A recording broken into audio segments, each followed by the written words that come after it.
Bon, nous voilà de retour alors. 8 mois sans vidéo. C'est pas normal ça, qu'est-ce qui t'est arrivé? T'as passé 8 mois en tôle? T'as fait 8 mois de coma après avoir glissé sur une peau de banane ou quoi? Ou pire, t'as rebouffé du sucre? Ah, ça aurait été merveilleux si ça avait été le cas. Mais non. Disons que j'ai passé ces derniers mois en enfer. J'en ai profité pour faire la pire connerie de ma vie. Et du coup, il m'a fallu le temps pour le réaliser, l'accepter et m'en remettre. Vous, je sais pas, mais moi je sens que ça va être croustillant comme histoire. Mais t'es sûr de vouloir déballer tout ça ici? Parce qu'il s'agit quand même de ta vie privée. J'ai pas mal réfléchi et pour finir, j'ai décidé de le faire. La raison d'être de ma chaîne et de mes vidéos, c'est d'aider les autres. C'est de partager mes expériences, mes découvertes, d'apporter ma contribution afin d'aider ce monde à aller mieux, à mon niveau. Et donc, si le fait de raconter cette histoire peut empêcher ne fût-ce qu'une seule personne de se faire niquer comme moi je me suis fait niquer, alors ça vaut la peine que je le fasse. Vu la tournure que ça prend, je conseille aux parents qui nous regardent avec leurs jeunes enfants de demander à leurs bambins de bien vouloir aller faire un tour ailleurs, histoire de préserver leurs chastes oreilles. Sage décision, de toute façon cette histoire n'est pas faite pour les enfants. Dernière parenthèse et on y va. J'ai eu beaucoup de difficultés à écrire le texte de cette vidéo. Au début, je ne savais pas trop quoi dire et ne pas dire. Et pour finir, j'ai pris la décision de tout déballer. Je sais que ce sera pas facile à faire, mais au bout du compte, je pense que ça me fera du bien de vider mon sac. Mais sachez que je me sens profondément con, gêné et honteux à l'idée de vous raconter ce qui va suivre. Bon allez, go, t'as assez fait durer le suspense là. Tu m'étonnes John, tout a commencé le 13 juillet. À ce moment-là, j'étais encore à fond dans mes vidéos. Je venais de commencer le défi muscu, mais je n'avais pas encore sorti la vidéo, histoire de situer. Ce jour-là, une personne m'a demandé un ami sur Facebook. Ce qui était fréquent à ce moment-là et qui l'est nettement moins depuis que je ne fous plus rien. Et j'ai donc accepté l'invitation et cette personne a laissé un message sur ma page s'entraîner. Un message qui ressemblait un peu à ça. Salut, je viens de découvrir tes vidéos, j'ai trouvé ça fun et instructif. Perso, ça fait plus de 5 ans que j'ai viré toutes les crasses de mon alimentation, dont les sucres et blablabla. Évidemment, ça m'a beaucoup surpris. Après tout, croiser des gens qui sont sevrés des sucres, ça n'arrive pas tous les jours, c'est même plutôt exceptionnel. J'ai donc entamé la conversation, j'étais curieux d'en savoir plus. Pour résumer, elle s'appelait Adeline, 27 ans, française, végane, un fils de 5 ans. C'est à la naissance de son enfant qu'elle avait pris conscience du merdier alimentaire dans lequel on se trouve à notre époque, et donc elle a décidé de sauver sa vie ainsi que celle de son fils en devenant frugivore. De fil en aiguille, on a de plus en plus sympathisé, on est passé de Facebook à Skype, et à force de se faire des visioconférences tous les soirs jusqu'à 5 h du mat, même plus, des sentiments ont fini par apparaître. Ce qui fait qu'on est arrivé à la même conclusion, ça serait bien qu'on se rencontre. Et c'est à cet instant-là que j'ai sauté à pieds joints dans la merde. Bon, évidemment, j'ai pas foncé tête baissée, j'ai quand même essayé de peser le pour et le contre avant de prendre cette décision. Et là, la même alimentation que toi, c'est une des rares personnes qui peut te comprendre et avec qui tu peux échanger dans le domaine de la santé. Ouais, mais elle habite à 700 km de toi. Donc ça veut dire 7 heures de route pour aller la voir et chaque aller-retour va te coûter 200 boules avec ses foutus péages sur les routes françaises. Ça va être chaud à assumer, hein? Peut-être, mais elle veut les mêmes choses que toi dans la vie. Vous avez la même façon de vivre, de penser, et vous avez les mêmes rêves. Elle est au RSA et elle a 17 chats enfermés dans son appart, ce qui la fout bien dans la merde, et au propre comme au figuré. En plus, elle est jolie et intelligente. Ouais, elle est joliment en surpoids. Mais ça, on s'en fout, hein, c'est un détail sans importance. Il suffit qu'elle fasse un peu de sport et ce sera vite réglé. Oublie pas comment tu étais il y a 2 ans d'ici. Tu as des sentiments pour elle, ils sont réciproques, voilà tout ce qui compte. Ah, c'est bon, t'as gagné, et bon amusement. Voilà en gros, après toute cette petite gymnastique mentale, j'ai décidé que j'allais foncer et tenter le coup. Ok, donc c'est là que tu as décidé de pécho dans tes abonnés. Eh ben, c'est du propre, espèce de saligova. Et si tu fermais ta gueule, toi?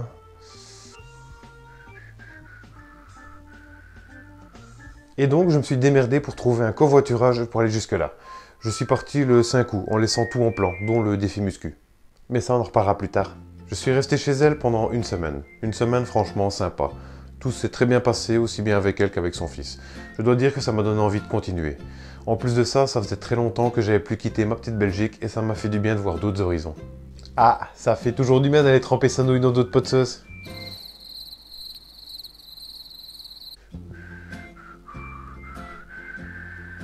Une fois rentré chez moi, retour sur Skype. À ce moment-là, on ne savait pas trop quand est-ce qu'on se reverrait. Et on n'aurait jamais cru que ça se déciderait quelques jours plus tard lors d'une discussion à propos de ses chats. Ah ouais, tiens, les chats. Donc j'ai cru comprendre qu'elle en avait 17. plus un clébard, et tout ça dans un petit appart. Oui, c'est bien ça. La vache, mais comment elle a fait pour se retrouver seule avec autant? Je résume vite fait ce qu'elle m'a raconté. Avant moi, elle a passé 10 ans avec son ex, qui était le père de son enfant. Le mec avait un magasin de vélo, elle était mère au foyer, et pendant que lui se cassait le cul à faire bouffer tout le monde et entretenir la famille, elle passait ses journées sur le PC et elle avait un deuxième passe-temps. Sauver le plus d'animaux possible et les stocker dans leur appart. J'ai bon? Lol, c'est tout à fait ça. Bah, c'est un passe-temps comme un autre, quoi. Il y a juste que son mec devait pas être super heureux le soir en rentrant.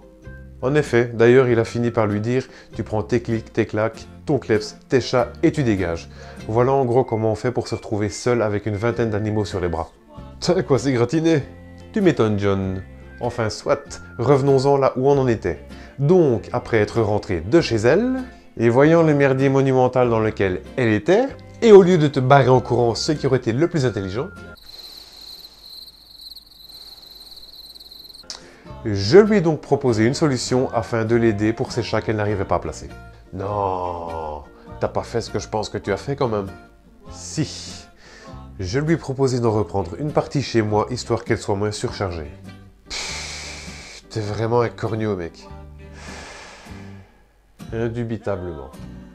Et donc, elle t'en a ramené combien? 9? Rien que ça? Ah ben c'est pas mal pour commencer quand on n'en a jamais eu de sa vie. Et niveau cohabitation avec les crunchs, pas eu de soucis? Il n'y a pas eu de cohabitation, les chats ne sont jamais rentrés à l'intérieur. Je leur ai aménagé un coin dans l'abri de jardin avec des vieux divans. Du coup, comme ils vivent dehors, pas besoin de se faire chier avec de la litière, j'avais juste à leur mettre de la bouffe. De la bouffe que tu payais de ta poche, je suppose? Oui. Après tout, mon but était de l'aider, logistiquement et financièrement parlant. Et une fois de plus, on s'égare. Revenons à l'histoire. Ah, moi, je trouve que tous ces détails ont leur importance. Et donc, elle s'est pointée quand avec ses 9 chats? Du 22 au 26 août, si je me souviens bien. C'est son père qui, en revenant de vacances, l'a ramené, avec les chats dans la remorque. Il l'a déposé 1 heure d'ici, j'ai été chercher tout ce petit monde. Et comme elle avait laissé son fils et le kleps à sa sœur, ça nous a fait 4 jours en tête à tête. C'était cool, j'ai vraiment kiffé ces 4 jours. Je l'aimais vraiment. Déjà. Ah, du coup, sympa comme cadeau pour ton anniv. Oui, j'avoue, le seul truc pas cool sur ces 4 jours, c'est la mort d'un des chats. J'avais laissé la fenêtre de la véranda ouverte comme ça, et il est allé se coincer, et comme le lendemain, on s'est levé à des heures pas possibles, genre midi, 1 heure, on s'en a aperçu trop tard, et il est mort sur le chemin en allant à l'hôpital. Pas de bol, ça. En effet. Et après ces 4 jours, elle est rentrée chez elle. Donc retour sur Skype et Facebook. Et là, on ne s'est plus revu pendant 2 mois. Quoi? 2 mois? Et oui. Financièrement et logistiquement parlant, on ne pouvait pas se le permettre. Ce fut long. Très long. Je veux bien croire. Du coup, à part Skype et Facebook, rien à signaler pendant ces 2 mois? Oui, plusieurs choses. Ces 2 mois ont été la dernière occasion que j'ai eue de faire une vidéo. C'est là que j'ai fait la dernière ici avant de disparaître. Ça va quoi, 2 mois pour sortir une vidéo de 10 minutes, ça casse pas 3 pattes à un canard, hein. Fous la peu au canard, toi. J'étais complètement omnubilé par cette relation, et j'aurais très bien pu ne rien sortir. Ensuite, elle m'a annoncé qu'elle était prête à déménager pour se rapprocher de moi, ce qui m'a fait énormément plaisir. À ce moment-là, j'ai pensé, c'est la preuve qu'elle t'aime vraiment, mec. Là, je reconnais que j'aurais pensé la même chose. Sinon, elle m'a aussi proposé un truc. Venir chez moi avec son fils et le reste de sa ménagerie pendant 1 mois, histoire de tester la vie ensemble pour voir ce que ça donnerait. Intéressant. Et ça a fini par se faire? On va en parler après. Et ensuite, il y a eu le micro qu'elle m'a payé pour mes vidéos. Le voici. Elle avait clairement pas les moyens, mais elle l'a quand même pris à crédit. Tiens, du coup, tu devais être encore plus impatient de la revoir. Oui, surtout qu'on avait plein de projets. Elle m'avait proposé de m'aider pour mes vidéos, de faire un groupe Facebook en rapport avec ma chaîne YouTube, etc. Ah bon? Du coup, je pige pas pourquoi tu n'as plus sorti de vidéo pendant tout ce temps. Mais nez de papillon, je vais y venir. Le 25 octobre, j'ai donc pris la bagnole, je suis allé chercher tout ce petit monde que j'ai ramené chez moi. Une femme, un gosse, un chien, 8 chats. Sérieux? T'as casé tout ça dans le coffre de ta Focus? 7 chats. Il y en a un qui était mort entre-temps. Et oui, j'ai su tout mettre dans la tuture. Ouais, un de moins, ça change pas grand-chose, hein. Enfin, soit, continue. Les premières semaines, c'était sympa. Ça m'a fait bizarre de me retrouver dans le rôle d'un père. Et à la fin du mois, je ne les ai pas ramenés chez eux, ils sont restés ici. Comment ça se fait? J'ai commencé à me prendre des tuiles sur la tronche, dont des grosses factures qui n'étaient pas prévues. Du coup, je n'avais plus de quoi sponsoriser un aller-retour jusque dans les Deux-Sèvres. Et elle avait pas les thunes pour rentrer? C'était à toi de tout payer? Ben, en fait, elle venait d'apprendre qu'on venait de lui diminuer son RSA à 249 €, ce qui est trop peu pour assumer ses charges. Ah bah ouais, comme par hasard. Du coup, vu qu'ils étaient au chaud, au sec et que tu sponsorisais la bouffe, pourquoi aurait-il cherché à partir? Elle commence à puer du cul ton histoire. Juste comme ça par curiosité, ils sont restés combien de temps chez toi? Je vais y venir. Au début, même si ce n'était pas toujours rose, c'était normal. Normal? Ce mot sonne bizarre dans ta bouche. Ah ouais, t'as raison. Je devrais plutôt dire logique ou cohérent. Et c'est vers le 15-20 décembre, quand le labo nous a confirmé qu'elle était bien enceinte, que tout a commencé à partir en couille. Enceinte? Tu veux dire que tu es papa? Oh, félicitations alors. Chut, du calme, ne t'emballe pas. Laisse-moi raconter, s'il te plaît. Ouais, monsieur. Donc je disais au début, c'était cohérent. On avait vraiment l'air d'un couple amoureux. On se disait je t'aime 50 000 fois par jour, on faisait des câlins tous les jours, on passait nos nuits ensemble, on avait souvent des fous rires, etc. Et j'ai envie de dire normal pour un début de relation. Pas exactement, ça allait plus loin que ça en fait. On se rejoignait sur absolument tout. Écologie, santé, alimentation, spiritualité, on avait les mêmes goûts musicaux, les mêmes goûts pour les jeux vidéo, on se rejoignait sur vraiment tout. On était vraiment faits l'un pour l'autre. Ah, j'avoue que vu comme ça a l'air tout beau tout rose. Pour vous montrer à quel point c'était le cas, je vais vous raconter une petite anecdote. Ça fait bientôt 10 ans que j'ai arrêté les jeux vidéo. Trop addictif et trop chronophage, et après on fout plus rien de sa vie. Une seule exception, Fallout. Avant 2009, j'étais gérant d'une librairie Night Shop. J'étais salarié pour une chaîne qui à l'époque comptait une quarantaine de magasins.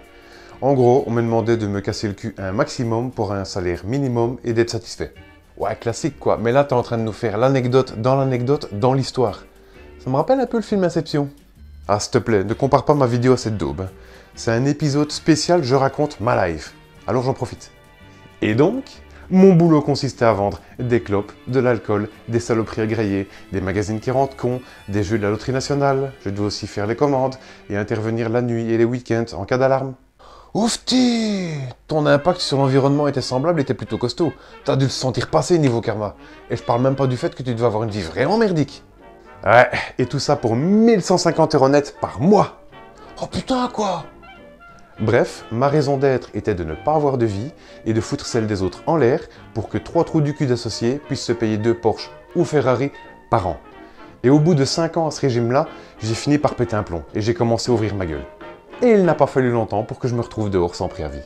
Sans préavis? Mais c'est illégal ça! Je sais, mais ils ont mis sur pied une enroule bien ficelée et je pense qu'ils l'appliquent toujours d'ailleurs. Oh, les fumiers quoi! Arrête d'insulter le fumier, s'il te plaît. Et donc, je l'ai très mal vécu. Suite à ça, j'ai commencé à avoir des pensées vraiment sombres et un esprit de vengeance. Je me suis imaginé en train de les démonter avec une batte de baseball. Je me suis imaginé débarquant dans leur bureau avec un flingue, vidant mon chargeur sur tout le monde et gardant la dernière balle pour moi. Enfin bref, ce genre de choses quoi. Ah ouais, quand même! Je sais, j'étais encore très lambda à l'époque. C'est à ce moment-là que j'ai découvert ce jeu, Fallout 3. J'ai vu mon frère y jouer, j'ai envie d'essayer, j'ai testé et j'ai adoré. Suite à ça, je me suis complètement immergé dans l'univers rétro-futuriste de ce jeu et j'en suis plus sorti pendant presque 3 mois. C'est d'ailleurs à cette occasion que j'ai découvert toutes ces vieilles musiques qui font l'ambiance sonore de mes vidéos. Perso, j'adore. Elles dégagent énormément de positivité, moi elles me mettent toujours de bonne humeur. Claire, rien à voir avec tout ce qu'on sort maintenant, dont la raison d'être est plus de faire du pognon que de faire ressentir des choses. Ce jeu m'a permis de zapper littéralement cette mauvaise partie de ma vie. Je considère même qu'il m'a sauvé la vie. Et donc, vous vous doutez bien que j'attendais impatiemment qu'il sorte le 4e volet de la série. Et c'est ce qui s'est passé ici en novembre 2015, le débarquement tant attendu de Fallout 4 après 7 ans d'attente.